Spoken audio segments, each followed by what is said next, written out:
Afinal de contas, o Nicholas Scratch traiu a Sabrina ou não traiu? Hoje eu vim trazer um assunto polêmico aqui que com certeza vai gerar muito debate, mas a gente vai discutir sobre todos os fatos que levaram o Nicholas a ter aquela atitude não tão legal com a Sabrina lá na terceira temporada da série O Mundo Sombrio de Sabrina. No final da segunda temporada, o Nicholas, ele passa a ser o Aqueronte do Senhor das Trevas e ele deixa de ser o Aqueronte do Senhor das Trevas lá no início da terceira temporada, que é quando a Sabrina consegue transferir Lúcifer para o corpo do Padre Black. E a gente precisa revisitar o que o Nicholas conta para Sabrina da experiência dele de quando ele estava sendo Aqueronte, para a gente poder entender o estresse pós-traumático que ele sofreu. Eu vou ler para vocês o que ele diz para Sabrina quando eles estão conversando ali sobre essa experiência que ele teve. Ele diz: Eu fui para o inferno, eu levei o Senhor das Trevas dentro de mim. Fui despido e acorrentado por Lilith, torturado por dentro, humilhado e degradado por fora por semanas que parecem décadas. E não houve alívio, nem trégua, nem por um mísero segundo. Era um catálogo de violações. Eu não tinha controle sobre o meu corpo ou o meu destino. Eu era um saco de pancadas para Lúcifer e um brinquedo para Lilith. Eu não dormi nenhuma vez. Era um lugar sem descanso, sem paz, apenas dor e sofrimento, queimando e congelando.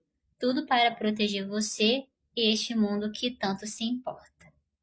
E tudo isso que ele fala se encaixa perfeitamente no que uma pessoa com estresse pós-traumático sofre.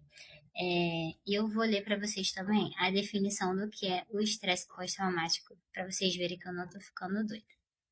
O estresse pós-traumático ocorre quando o sistema nervoso fica desregulado após eventos que envolvem risco de vida, violência ou medo excessivo. Quem sofre com isso pode reviver o evento, sofrer de insônias, ter alterações severas de humor e evitar gatilhos que lembrem o trauma. E no caso do Nicholas, ele fez exatamente isso. Ele se isolou do Coven, ele desenvolveu ali um certo alcoolismo e toda vez que ele olhava para Sabrina, ele relembrava o trauma, porque o maior motivo dele ter ido para o inferno, né, para ele ter se tornado Aqueronte, é isso que ele diz. Ele fez pela Sabrina e para salvar o mundo, mas principalmente pela Sabrina.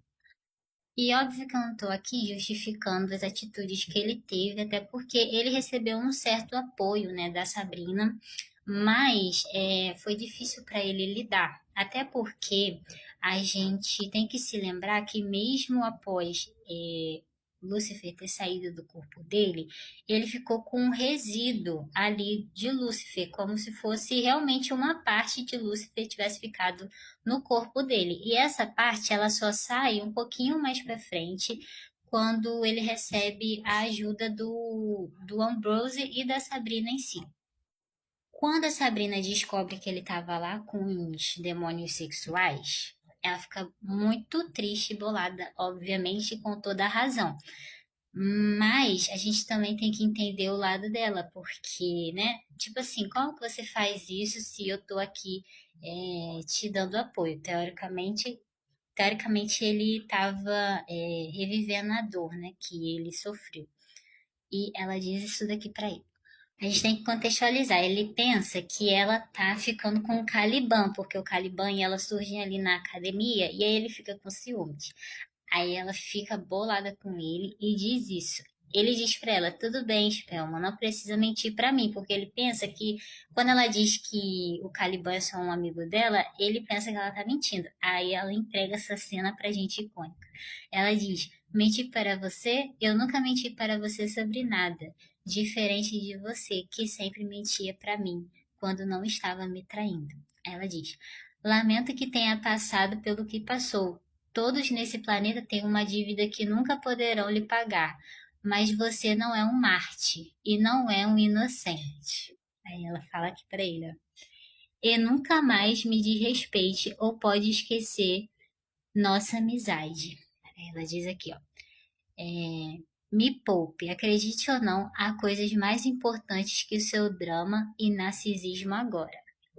E aí ela sai. É quando a Prudence fica toda orgulhosinha dela. E é isso, gente. Os dois estavam vivendo, tipo, traumas, mas os dois enfrentaram de formas diferentes, sabe? É óbvio que o Nicholas ele sofreu muito, né? Tipo, ele sofreu bastante fisicamente e mentalmente, porque a gente tem aquelas cenas dele brigando com o Senhor das Trevas e aquilo dali, gente, era dentro da mente dele. O Senhor das Trevas estava lutando com ele para poder dominar o corpo dele. E ele não podia descansar por causa disso, porque senão ele perderia, né? Mas a gente também tem que entender o lado da Sabrina. Tem que entender que ela fez de tudo por ele, né? Ela foi até lá, resgatou ele, teve todo aquele plano de tirar o Senhor das Trevas dele. Mas, na minha opinião, ele traiu sim ela, mas que a gente também não pode deixar de ver esse outro lado, sabe? O que ele estava passando naquele momento. Ainda bem que depois de um tempo ele acabou se recuperando. Depois que eles terminaram, né? Foi até bom porque ele conseguiu se reconectar com ele mesmo. Ele passa a cuidar mais do Coven, ele volta a estudar, né? Então ele acaba assim, se curando de certa forma. E no final das contas eles acabam voltando depois disso tudo. Mas me deixa aqui nos comentários o que você acha sobre esse assunto. Beijo!